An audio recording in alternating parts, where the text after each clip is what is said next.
Hey everybody, Shane here, daily-astrocat.com. And today is Tuesday. It is the 12th of May. So let's go, shall we? Look, our moon is in Pisces, and it's going to be void of course at 6:04 in the morning as she begins to wane crescent. And she'll enter Aries exactly 14 hours later at 8:04. 6:04? 8:04? Oh, interesting. Keep that number 4 in mind today, right? 2 times 4 is 8, right? That's right. And today being the 12th, well, that's 3 4s. And we all know that that's kind of like one of my favorite numbers anyway. So, or it's a number that I see a lot and that associates with me quite a bit. Now, this progression is like a complete stop, okay? The number 4 in Asia is considered, bad. And that's okay. Due to a connection with death, it's kind of like the same word. But here we are. And 4 is a hard-working number. And like death in a tarot deck, it's an important agent of change because things got to stop, right? Now, same thing though, it never represents physical death per se, but it's the end of a cycle. And it's what permits new growth to begin. The moon's in that kind of a cycle right now, right? This Aries moon is the last phase before we get into Taurus for our new moon, right? And that's going to happen on Saturday. So, think about this. Now, we can begin stacking the 4s, right? Yeah, we stack the 4s. The universe has a bigger plan for you, okay?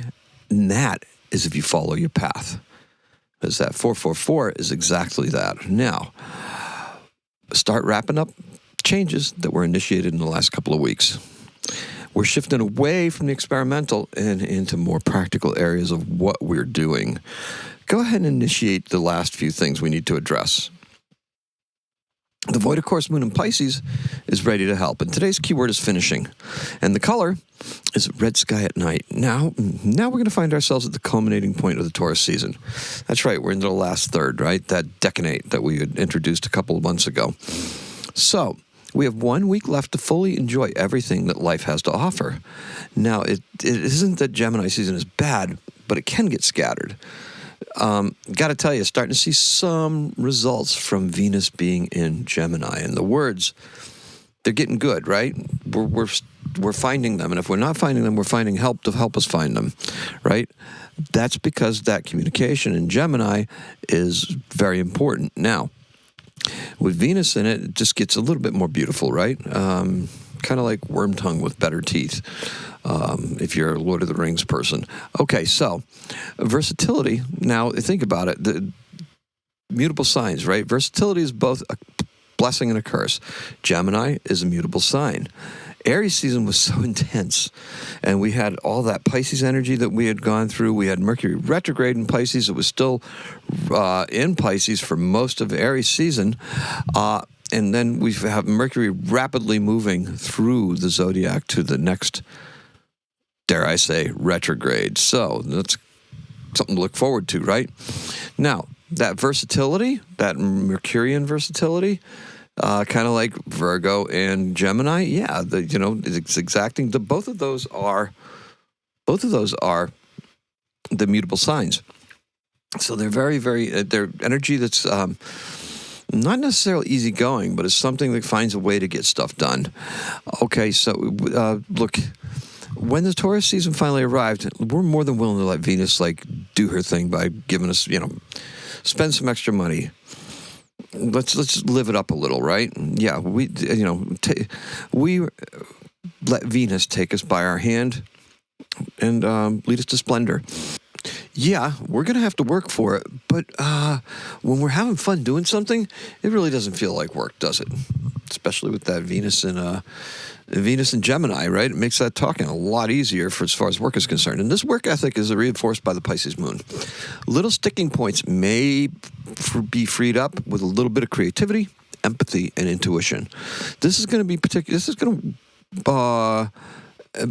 be particularly well thought out, thanks to the way that we get to function during a void of course moon today. That's right. The void of course moon in Pisces isn't really a bad thing. So we'll be able to get a lot of that stuff wrapped up. Got a head start on it yesterday, as I always do, only because that's the way the astrology always works out. Now, I believe we're going to remember something that worked well in the past that we may have forgotten about temporarily, because we'll rediscover it at some point today. A little bit of nostalgia, a little bit of thinking, a little bit of void of course moon and Pisces action.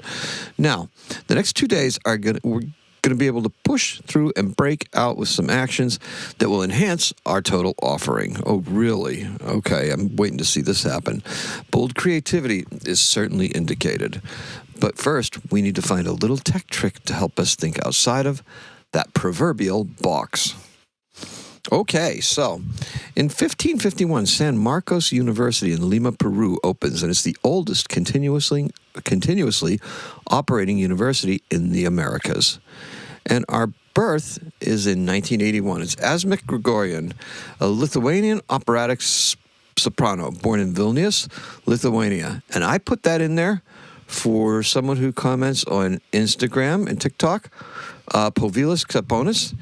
He's from Lithuania, and he has some very interesting things to always say. And I suggest that if you see my posts and stuff like that, look at the comments and go through and just see if some people offer some kind of little pieces of wisdom and stuff like that. And for Povilas, I'm going to put this in the short version, but labas. And that's all I have for you. Let's rewind, shall we? Let's recap. Today's keyword is finishing, and the color is red sky at night. Today is a 5. Happy astrocatting.